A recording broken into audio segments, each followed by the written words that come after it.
Muy buenos días, tengan todos ustedes. La Universidad Nacional Autónoma de México, la Coordinación de Humanidades, a través del Programa Universitario de Estudios sobre la Ciudad, les da la bienvenida y no tenemos el gusto de llegar hasta sus espacios con el ciclo de conferencias La Ciudad y la Pandemia, el día de hoy iniciando nuestro tercer capítulo, Crónicas de otras epidemias en México. La finalidad de este ciclo es explicar a las y los ciudadanos en un lenguaje accesible las disyuntivas que nos plantea la epidemia de COVID-19 para reaprender a vivir y para reflexionar sobre las repercusiones que haya en un futuro. Este tercer capítulo constará de 5 sesiones dirigidas a explorar los conocimientos históricos epidemiológicos de los que disponemos para poder comprender la magnitud potencial de los efectos de una epidemia sobre nuestros lugares cotidianos de vida, de tal manera que no solamente sea una noción mediática, sino que podamos saber qué hacer y cómo enfrentar una situación de esta magnitud.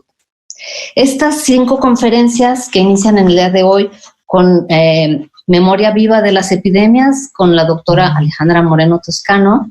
El viernes 22 de mayo será la maestra Araceli Peralta Flores, cronista de Xochimilco, con Enfermedad y Fe en Xochimilco.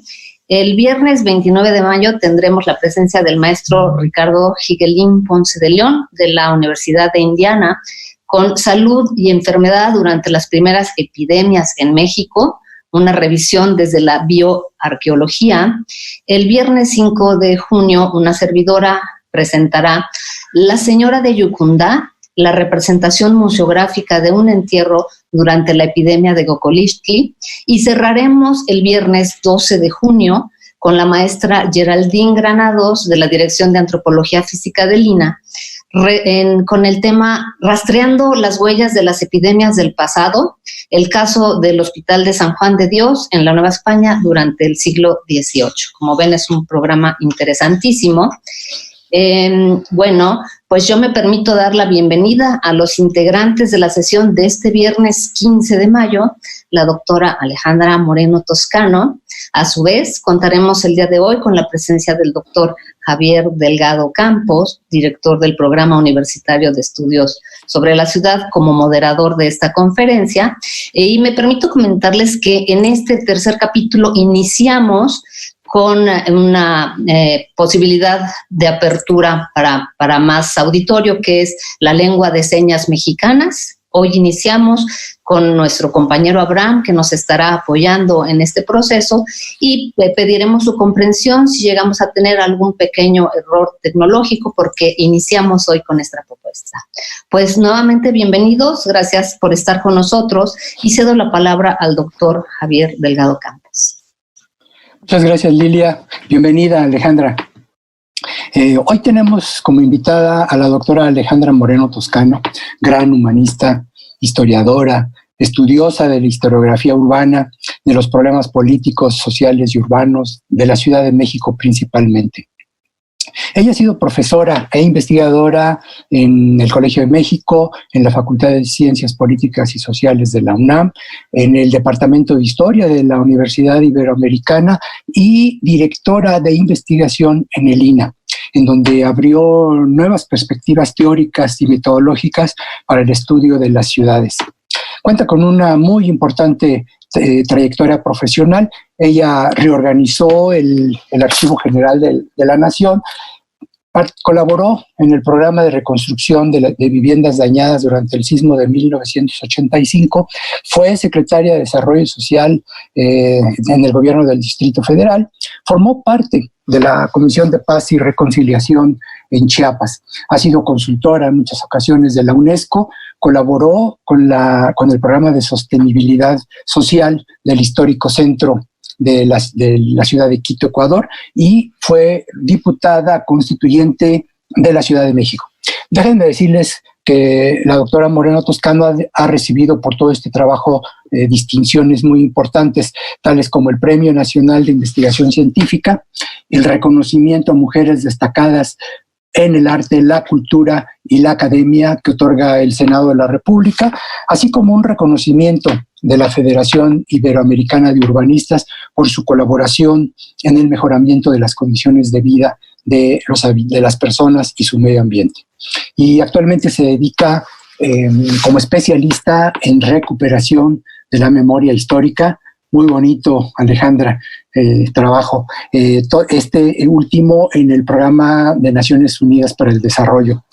Pero sobre todo, Alejandra tiene una gran calidez humana, difícil de encontrar en estos tiempos de un individualismo atroz. Por eso le he llamado humanista al principio de la presentación. Gracias, Alejandra, nuevamente por aceptar estar con nosotros. Ahora, entremos en materia. Tus actividades han tenido como eje principal una mirada histórica. Con relación a la pandemia actual, nos propones una reflexión interesante. En la historia de las ciudades ha habido otras epidemias igual o más catastróficas que esta. En tu opinión, ¿qué enseñanzas nos han dejado esas experiencias? Cuéntanos, Alejandra, cómo es todo eso y al final tendremos oportunidad, más bien tú tendrás oportunidad de contestar las preguntas que nos hagan quienes nos están siguiendo. Adelante. Gracias, Javier, mucho gusto y muchas gracias por haberme invitado a participar con ustedes en este ciclo de conferencias. Vamos a hacer una breve revisión de 5 siglos y espero que el resultado de esta conversación sea que entendamos que lo histórico sí es lo pasado, pero es también actualidad presente, o sea que la historia no es algo que solo sucedió, sino que sigue vivo. Y ese es mi principal propósito en esta charla. Bien, vamos a ver que las epidemias, como son no son eventos, sino son procesos complejos, coyunturales, que van desde el momento en que se registran, en que se dice algo está sucediendo, al momento en que se difunde esa información, se socializa el problema y se publicita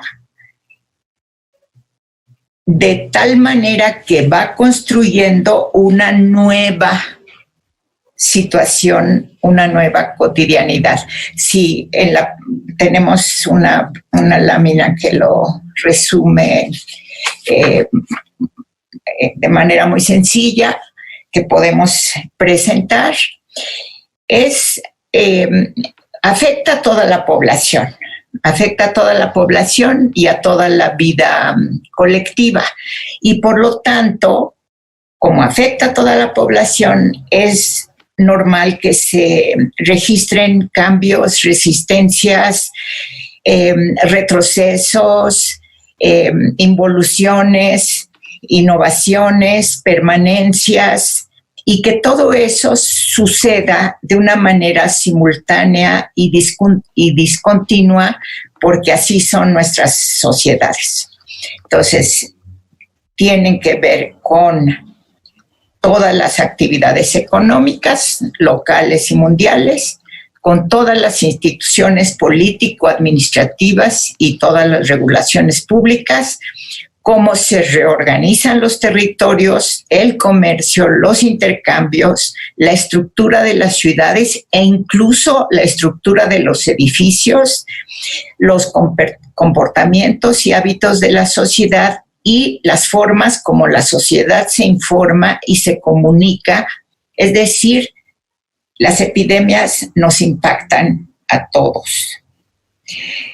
El desarrollo de esa situación, de ese conocimiento que se va generando, de esa nueva información científico-médica y las aplicaciones tecnológicas que de ello se derivan, van construyendo una manera diferente de pensar el futuro de las sociedades. Entonces, me parece, porque debemos insistir, que que ha pasado en epidemias o en pandemias anteriores nos sigue impactando porque todo ese conocimiento lo seguimos teniendo presente. Entonces, propongo que organizar esta presentación con relación a los grandes instrumentos técnicos, médicos y de información sobre la realidad que se van ido inventando en estos procesos. Entonces, si impactamos a todo, y lo vamos a tener presente, esa idea de que estos cambios, estos procesos, estas resistencias nos impactan todo. Pensemos que la forma originaria del conocimiento del problema de una epidemia puede ubicarse precisamente antes del gran invento que permite que se descubran los agentes de la epidemia. Entonces, digamos que antes de la invención del microscopio, instrumento genial que permite el desarrollo del conocimiento, todo el siglo, desde los siglos anteriores, y nosotros registramos el 15, el 16, el 17 y hasta 1630, propiamente tenemos a 1590 la invención del microscopio y los lentes. Uno no sabe la importancia que tiene el pulimento de los cristales, pero todos usamos un invento de Erasmo de Rotterdam, que son los anteojos.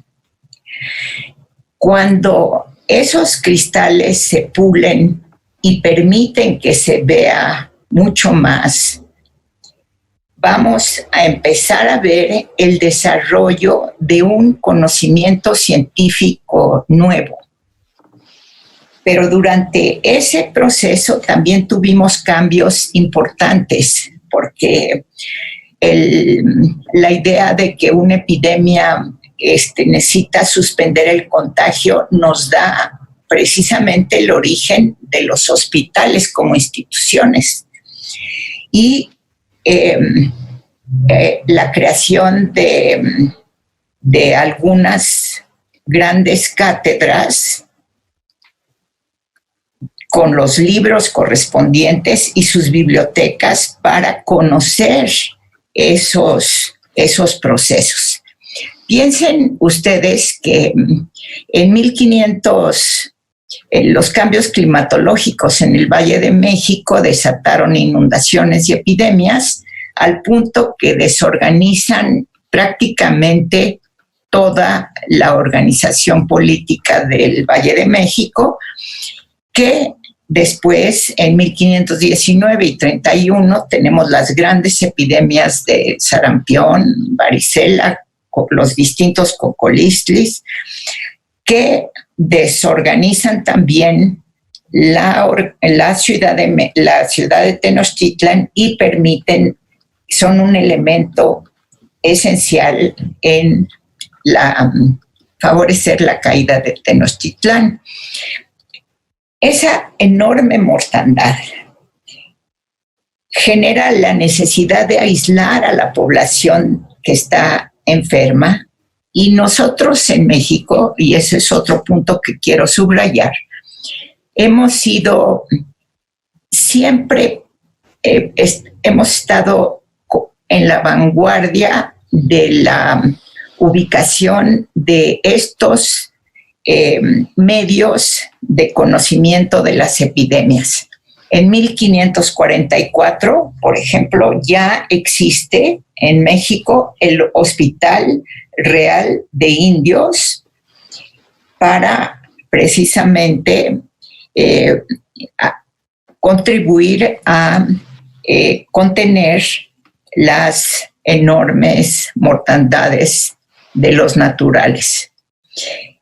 Y pues todos sabemos que la caída de la población en el Valle de México de 7 millones a 2 millones de habitantes se debe a esta recurrencia cíclica que se mantiene durante todos estos siglos por causa de las enfermedades. Ahora, detengámonos un poco en el tema de las instituciones que en la época novohispana establece Felipe II, rey de España, que lo diferencian mucho de su padre, Carlos V, y que a nosotros nos deja una enorme huella de información y conocimientos. Pensemos que estamos en la época de los grandes descubrimientos geográficos. Felipe II le interesaba conocer las formas de circulación de las rutas marítimas. No le interesaba más conocer cómo funcionaba el globo en sí y qué poder le podía dar ese conocimiento de la tierra, del mar, de las montañas, que la forma clásica de dominación, que eran los ejércitos, el número de hombres en guerra y el número de armas a disposición de los monarcas. Y entonces genera toda una serie de instituciones importantísimas para el conocimiento de ese funcionamiento del mundo. La Biblioteca del Escorial, por ejemplo, establece ahí una cátedra de matemáticas y hace que se divulgue el sistema de Copérnico, porque entiende que el conocimiento científico, si no se hace accesible a todos, pierde fuerza, porque los procesos de conocimiento también ayudan a que las sociedades realmente cambien de raíz. O sea que la fuerza del conocimiento está en que también se divulgue ese conocimiento. Las cartas de marear, el compendio de los artes de navegar, el perfeccionamiento de instrumentos como el astrolabio, que es un invento árabe, pero que ya permiten levantar grandes planos cartográficos del mundo y de los lugares por donde llegan las corrientes y se pueden comunicar las sociedades. Esto para nosotros es muy importante porque esto sucede en España, pero la línea directa que nos comunica con Europa, la famosísima corriente de Humboldt, nos lleva necesariamente por una ruta de las islas del Caribe, Yucatán, Golfo de México, por un lado, y por otro lado, la línea del Pacífico que nos vincula con Asia, China y todo el comercio de las especies, que fue uno de los primeros motivos por los que el mundo se unificó, que nos vinculan con China y la India. Damos la circunnavegación y llegamos de nuevo al Mediterráneo. Es decir, México nunca ha estado separado de esas corrientes científicas, de esa producción del saber científico nuevo y de la aplicación tecnológica correspondiente. Bien, si pensamos en una siguiente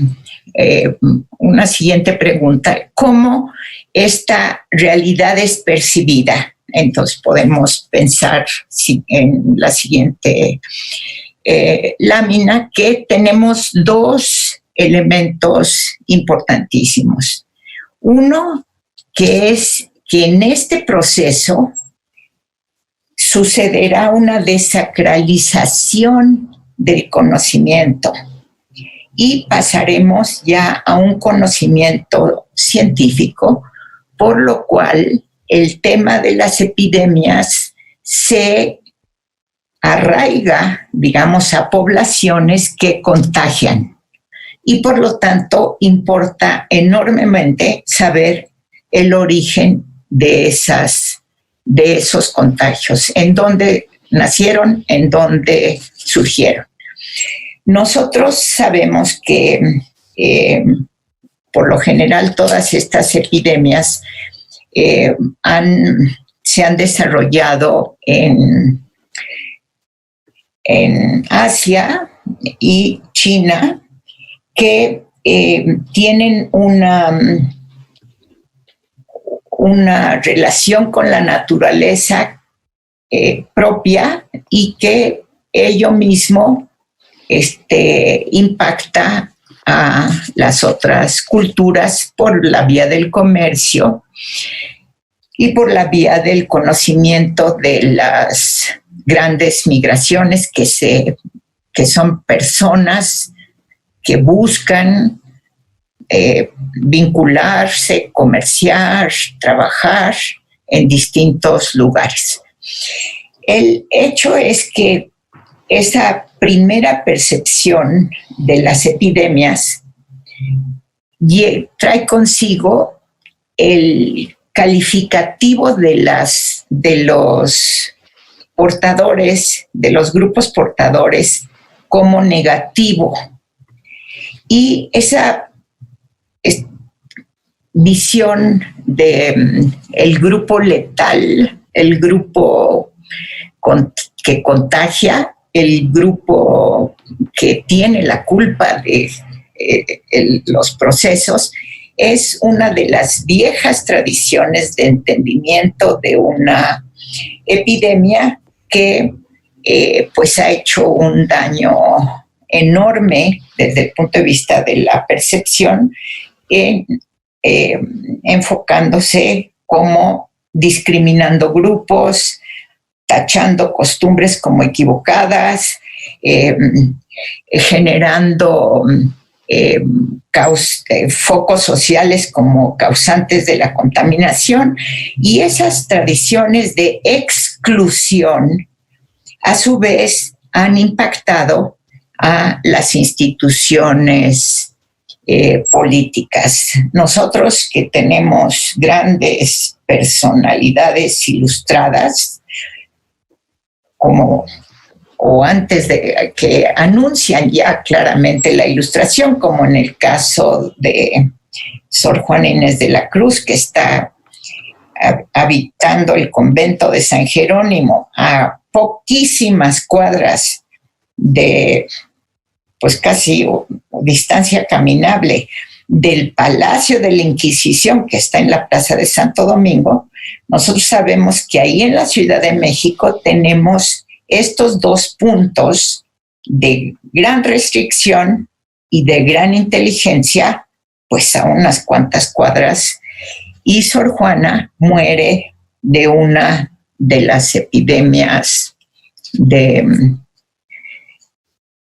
peste que recurrentemente llegan a Ciudad de México por su situación geográfica, mitad tierra, mitad agua, que permite una serie de fenómenos de contagio particulares. Entonces, la realidad tal como es percibida es muy importante para cómo nosotros entendemos las epidemias, y tenemos que hacer un esfuerzo realmente objetivo, discursivo, comunicativo, para evitar caer en esas presentaciones discriminatorias. Ahora, por otro lado, podemos pensar que nosotros pertenecemos al conjunto de los gobiernos imperiales que en los siglos subsecuentes tuvieron un concepto de que las epidemias son a tal grado dañinas para las sociedades que es obligatorio para los gobiernos que los servicios que se otorgan para evitar las epidemias sean gratuitos, sean bienes públicos. Esta concepción del gobierno del soberano como una obligación de cuidar la salud de la población viene también de una idea de que la riqueza de las naciones no es más que la actividad de los hombres. La actividad, el trabajo, la industriosidad de las sociedades es lo que hace a las sociedades más ricas. Y nosotros pertenecemos a un conjunto de países, piensa sobre todo en el imperio hispanoamericano, en tiempos de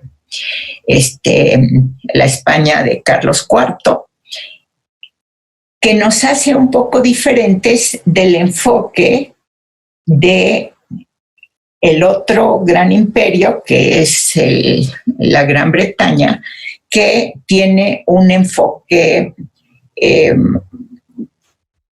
diferente de cómo trabajar con estas circunstancias de epidemias. Pensemos entonces ya en el siglo XVIII, finales XIX, cuando suceden las grandes transformaciones también del comercio mundial, del conocimiento entre las sociedades en el mundo, y eso mueve también una enorme cantidad de población, haciendo que pueda haber circunstancias de nuevas enfermedades no registradas. Pero lo importante en este caso es que no puede decirse que le inventa la vacuna, porque en realidad la inoculación de la viruela era un procedimiento que se utilizaba en China desde mucho tiempo atrás, por vías tradicionales de protección de la población a estas grandes epidemias.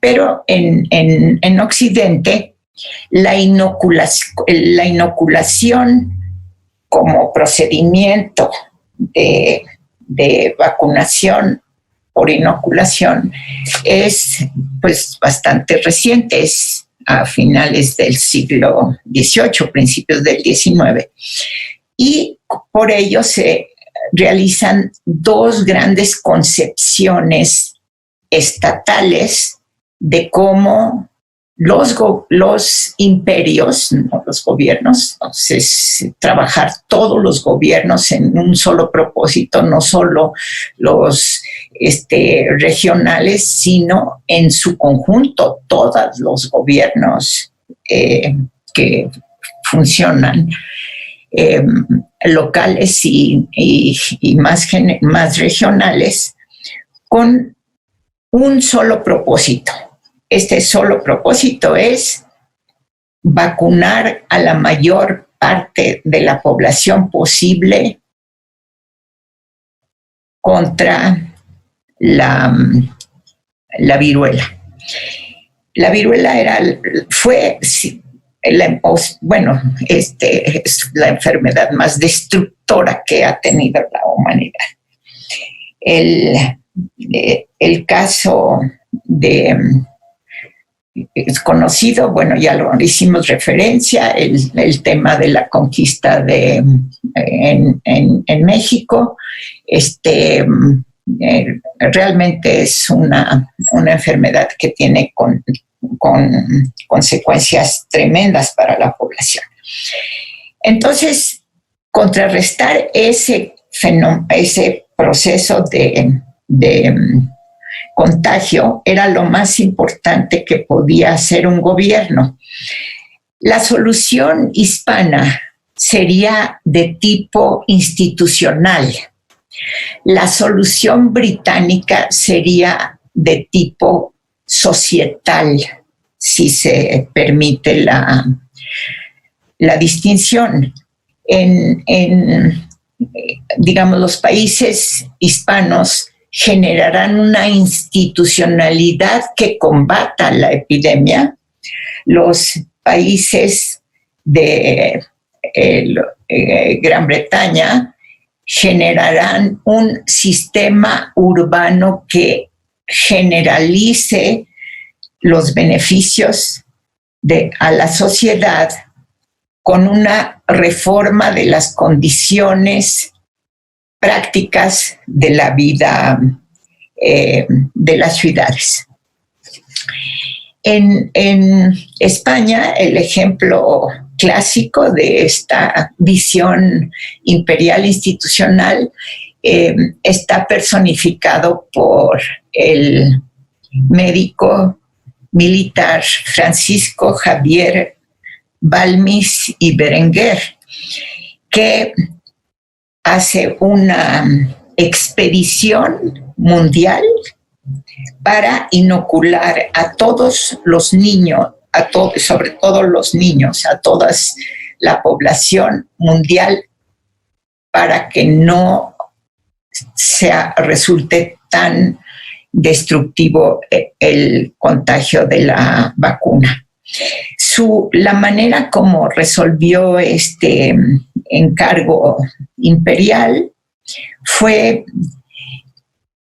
trasladar portadores vivos de la vacuna, es decir, niños que iban inoculando durante los 22 días que tardaba trasladarse de España a América por vía marítima, y los iban inoculando para que precisamente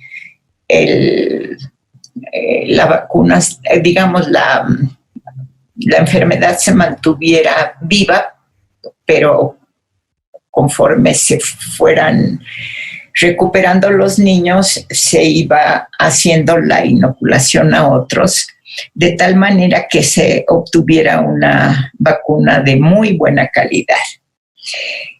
Lo interesante en la concepción de este procedimiento es que al pueblo a donde llegaban, y conste que las anécdotas de su recibimiento no eran muy favorables. Algunas veces los poblados las rechazaban por miedo a los contagios y no los dejaban pasar, etc. Fue que en cada uno de esos puntos se estableció una casa de vacunación. Y la casa de vacunación no era solo un lugar donde se atendía a la inoculación de los niños, sino que se conservaba el espíritu de investigación, creando una pequeña biblioteca o gran biblioteca. Después fueron las grandes bibliotecas de los institutos técnicos en el siglo XIX, pero las bibliotecas con todos los conocimientos científicos de cómo funcionaba, cómo se había registrado, cómo se pensaba que podía funcionar la enfermedad y cuáles eran los procedimientos para contrarrestarla. Pero también había unos pequeños jardines botánicos. ¿Por qué los jardines botánicos? Pues porque desde tiempos más antiguos había el conocimiento de que ciertas plantas tenían propiedades que permitían combatir algunas de estas enfermedades. Entonces tienen jardín botánico, biblioteca, laboratorio y son ellas mismas corresponsalías de todos los centros equivalentes en el mundo. ¿Esto qué quiere decir? Que se escriben cartas explicativas, informaciones técnicas de hallazgos, de observaciones científicas que, conocidas por todos los expertos, van generando el conocimiento nuevo. Es decir, a principios del siglo XIX, ya tenemos esta visión o multilateral, si quieres, internacional, de que solo el conocimiento puesto a prueba en todas las circunstancias, en distintos países, en distintas sociedades, en distintas organizaciones, y demostrado que es efectivo, puede dar como resultado una cura universal. Ahora, esta cura obligatoriamente era un bien público y tenía que ser gratuita. Esta es la idea del Imperio Español.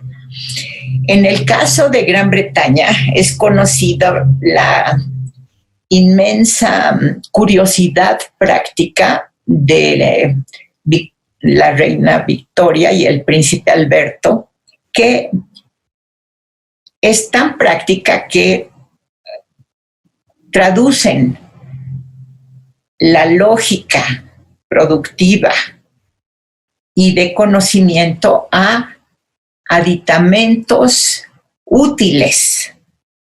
Entonces se incorpora en las ciudades el cuarto de baño, los excusados, por ejemplo, se dividen los drenajes en drenajes de aguas hervidas y en drenajes de aguas limpias para evitar todos los contagios que antes sucedían cuando no había ningún sistema de drenaje en las ciudades, y eso mismo genera un salto cualitativo y cuantitativo tan grande en las condiciones de vida de la población trabajadora de Inglaterra que le da una fuerza económica especial.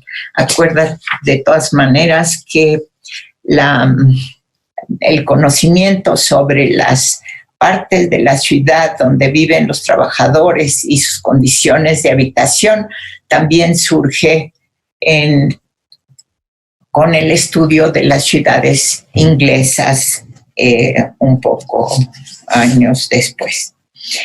Bien, desde el punto de vista de avances médicos, a partir de el siguiente avance se va a dar a partir de finales del siglo XIX, sobre todo con la mejoría de la posibilidad de la observación y el perfeccionamiento de los microscopios. Todavía no estamos en época de microscopios electrónicos, pero estamos en época de microscopios muy precisos. Y el gran científico que identifica a toda la inmensa fauna microscópica que nos puede afectar en la salud, que es el doctor Roberto Corp, con el descubrimiento de su famoso bacteria de la tuberculosis. Tenemos que identificar al agente de la enfermedad. Permite, precisamente al identificar a ese agente, ya no es el grupo social contaminado, ¿no? Ya es el agente que contamina, la bacteria, el microbio, permite que se generalice los sistemas técnicos para propagar las vacunas. Y eso le corresponde sobre todo al francés Pasteur, que generaliza las técnicas para producir las vacunas. Pero esto va acompañado, como siempre lo hemos observado, lo insistimos en ello, del perfeccionamiento de los instrumentos que tienen los médicos a su alcance para la observación, es decir, el super microscopio con lentes altamente bien pulidos de Zeiss en esa misma época. Ahora, es interesante también asociar que estos conocimientos en lo pequeñísimo siempre han estado vinculados con los conocimientos globales generales de cómo funciona el planeta, cómo corren los vientos, cómo llegan las mareas, cómo funciona el globo, y por lo tanto ese conocimiento general del planeta necesitaba también tener su orden técnico para poderse ubicar con precisión. Es precisamente en esta época cuando se establece una referencia a los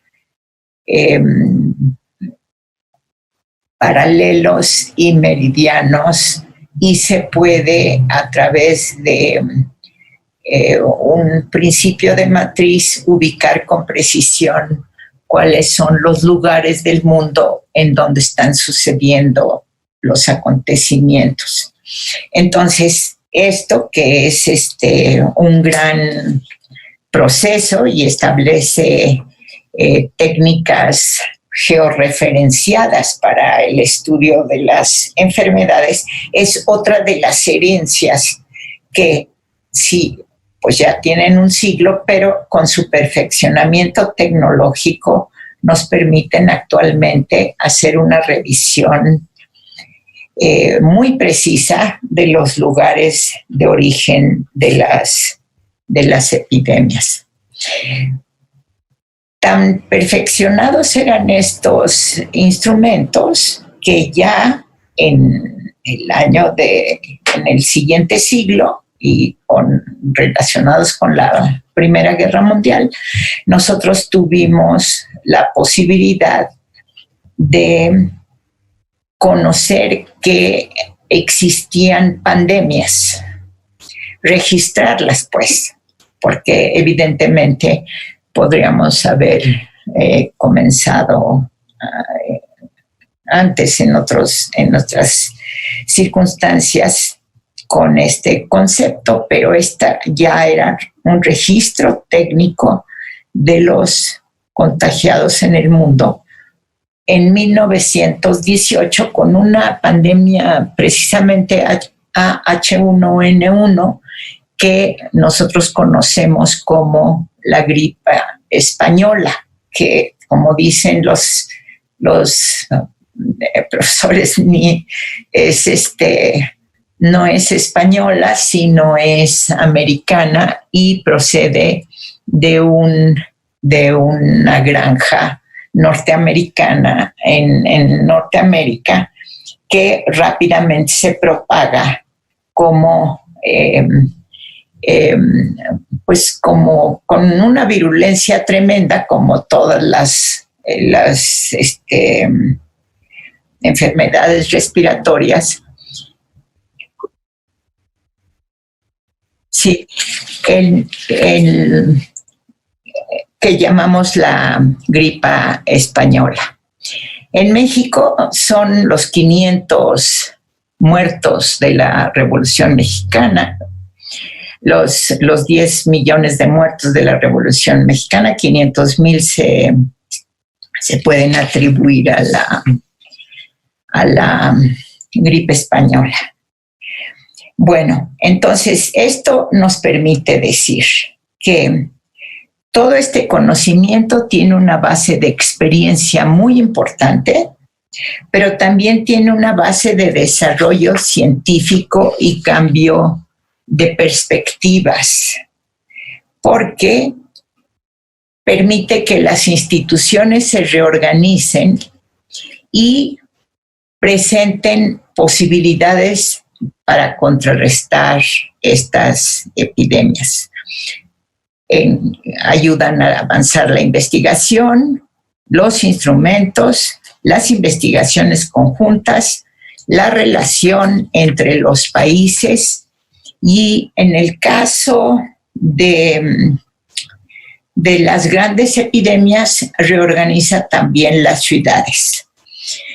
Ahora bien, nosotros en México hemos sido participantes en todos estos procesos y precisamente quiero llamar la atención de que en el año 2000 apenas llegamos a recuperar la población que existía originaria de población indígena originaria antes de la caída de Tenochtitlan. Es decir, que recuperar efectos en algunas ocasiones demográficos, por ejemplo, son procesos que pueden ser tremendamente largos, complejos. Recuperar procesos históricos requieren también conocimientos y compartirlos.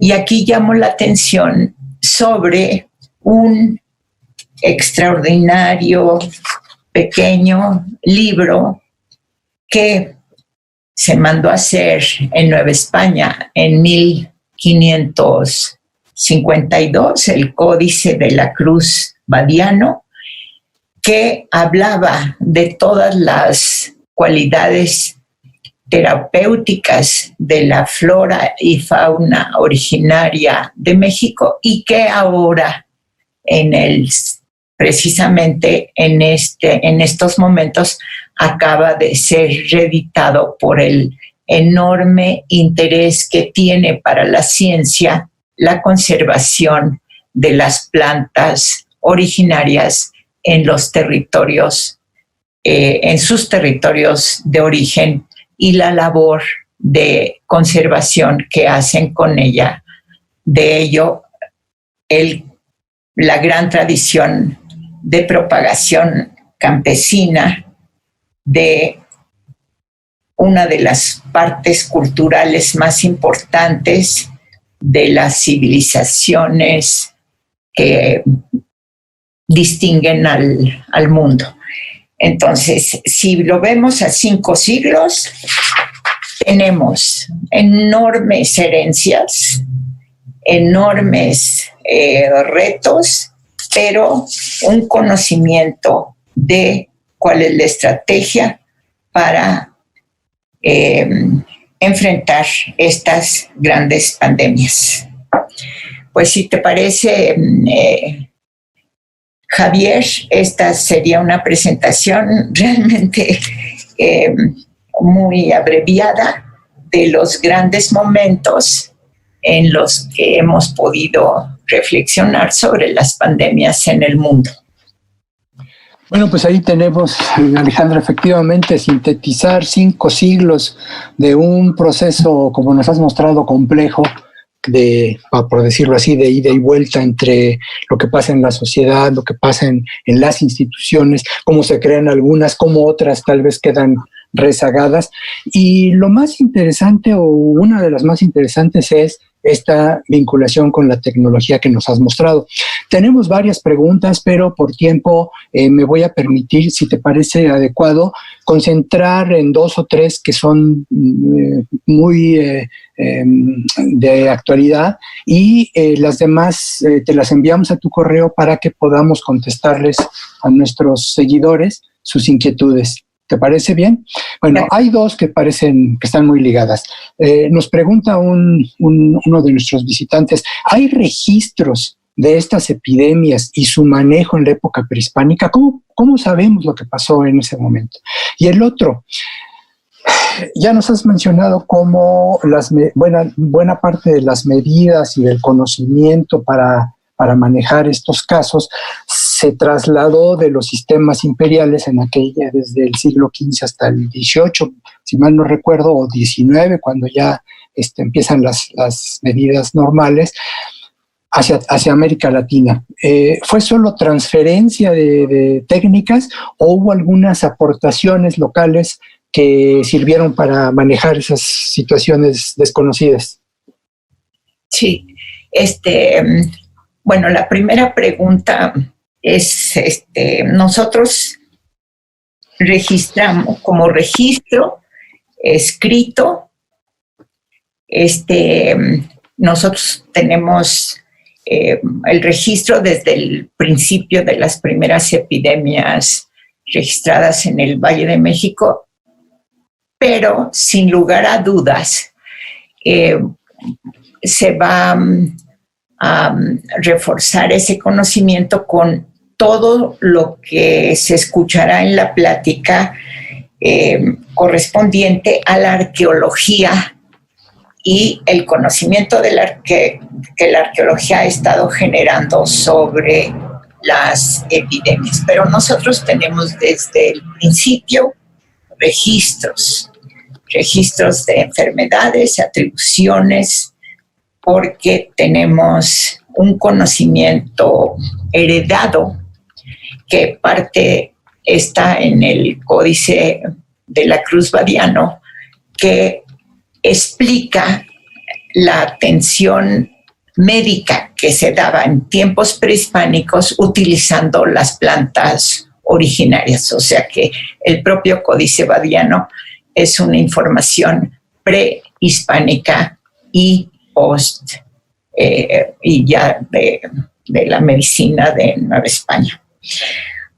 Eso en cuanto así tenemos los registros. Está todo muy registrado y los conocimientos incluso de atención pública o soluciones sociales se pueden conocer porque están registrados en los archivos. Ahora, la siguiente pregunta es lo más importante. Si todo vino de allá para acá o si nosotros en el retorno o en esta ida y vuelta de las sociedades se aportó algo. Solo para decirte que la primera planta que se lleva a España de México es un agave que permite combatir la sífilis. Entonces, el regreso del conocimiento de los indígenas mexicanos sobre cómo curar las enfermedades sucede desde el primer momento que se establece esa relación. Yo diría que en este terreno, como en todos los terrenos de investigación científica, nunca hay una línea de una sola vía.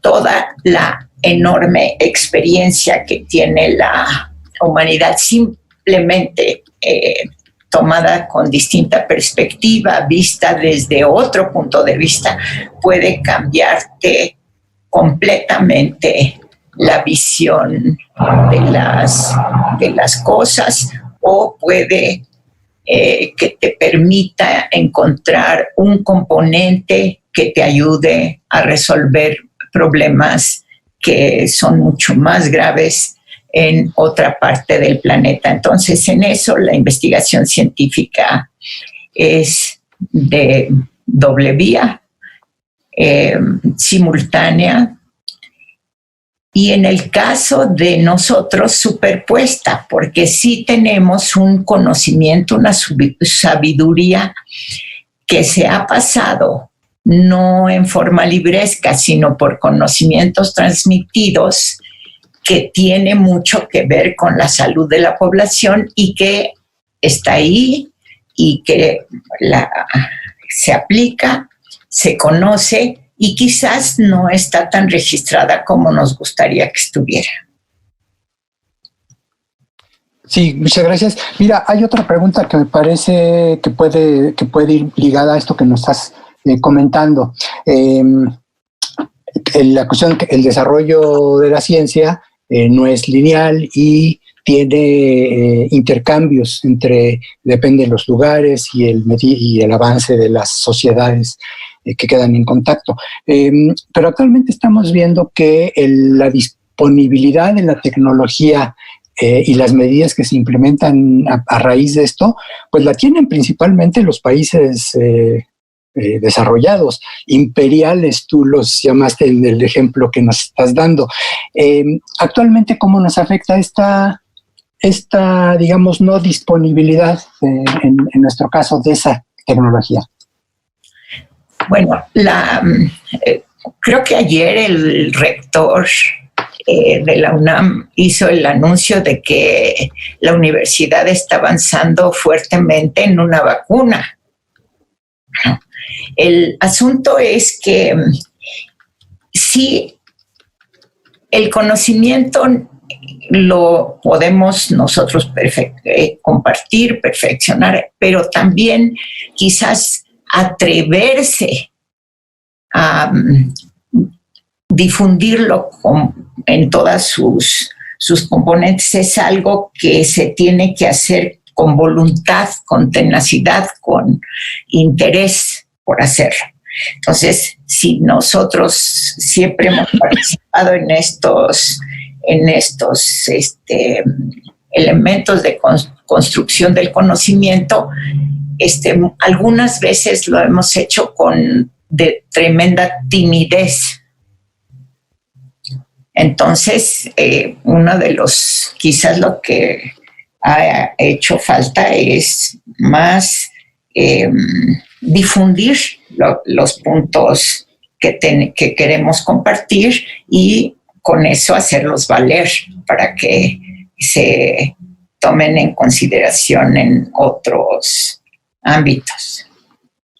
Muy bien, lo que efectivamente el anuncio del rector sobre la concentración de la UNAM en estos momentos por atender este problema realmente es algo que de mucha responsabilidad, y en principio este ciclo inicialmente su intención es esa. Bueno, como te decía, siguen muchas preguntas, pero hay una que parece muy sencilla, pero a ver tú cómo nos lo presentas. Nos has dicho que en el siglo XIX en Inglaterra se inventó o se recurrió a un cuarto de baño adentro de las viviendas y al drenaje separado de lo pluvial y del desagüe, algo que ahora a nosotros, siglo XXI, nos parece como que pues normal, porque así es la vida. La pregunta es, ¿qué hemos añadido en términos de construcción de vivienda, de imaginación de ciudad a ese respecto? Pues diríamos que ahí está nuestro déficit. quizás porque las emergencias consumen tal cantidad de recursos y dejan tal cantidad de urgencias puestas de lado, etcétera. La remediación estructural, lo que ayudaría realmente a generalizar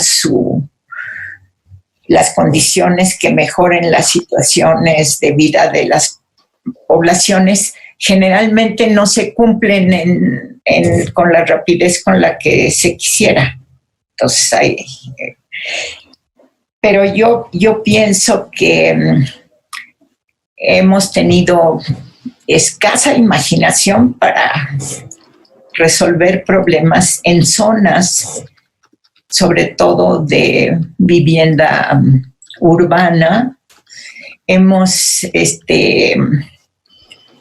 tenido malos ejemplos de cómo construir o dejar que se construya una ciudad que genera desigualdades más que las resuelve. Entonces ahí sí digamos que estamos en déficit. Estamos en déficit. Alejandra, pues muy interesante estos planteamientos que nos has hecho. Como te mencionaba, me gustaría mucho, si nos lo permites, enviarte las preguntas y por correo contestarlas. No sé si quisieras agregar algo más que se haya quedado en el tintero. Pero, bueno, déjenme comentar nada más para nuestros seguidores que la mención que hiciste del Código Badiano como un registro importante de este intercambio, por llamarle de alguna manera, de este intercambio de conocimientos científicos, se va a abordar en la cuarta conferencia de este ciclo. Así que les invitamos a nuestros seguidores a que estén pendientes, porque ahí en esa plática podemos tener más elementos de los que la doctora nos ha aportado ahora. ¿Alguna cosa más, Alejandra, que nos quisieras aportar? Pues a mí me gustaría aprovechar esta oportunidad para entusiasmar a que se lea esta información histórica de estos grandes conocimientos, de estas grandes aportaciones, de esta antiquísima relación que hemos tenido con las epidemias, se vea que están muy vinculadas a la forma como hemos tratado la naturaleza, como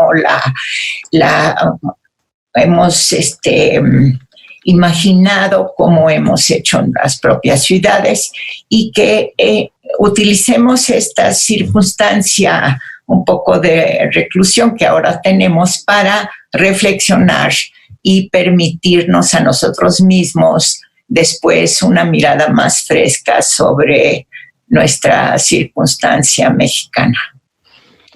Excelente y muy pertinente. Creo que la cuestión que acabas de mencionar sobre medio ambiente efectivamente es otra faceta que tal vez tendríamos que profundizar en ella en alguna ocasión más adelante. Ya aprovecharemos que hemos hecho contacto, te estaremos invitando si tú nos lo permites, y por el momento pues solo resta agradecerte realmente tu aportación. Muchas gracias por tu generosidad para compartir con nosotros todas estas reflexiones. Y a todos quienes nos están siguiendo, pues les agradecemos el haber estado con nosotros, y yo regreso a nuestra responsable del ciclo, maestra Lilia Rivero Weber, para que terminemos formalmente la sesión. Muchas gracias, Alejandra. Gracias. Pues muchas gracias. Gracias a todos por su participación. En breve les mandaremos la respuesta a las preguntas que no logramos concluir el día de hoy. Me permito en este día especial mandar una calurosa felicitación a todos los maestros y maestras de México. Muchas felicidades. Y bueno, y muchas gracias a nuestro equipo técnico, gracias a nuestro intérprete de lengua de señas mexicanas. Ha sido un éxito esta primera emisión. Recuerden que los esperamos el viernes 22 de mayo con la maestra Araceli Peralta Flores, cronista de Xochimilco, Enfermedad y Fe en Xochimilco. Va a estar interesantísimo. Por lo pronto yo me despido y estamos en contacto el próximo viernes. Muchas gracias por todo.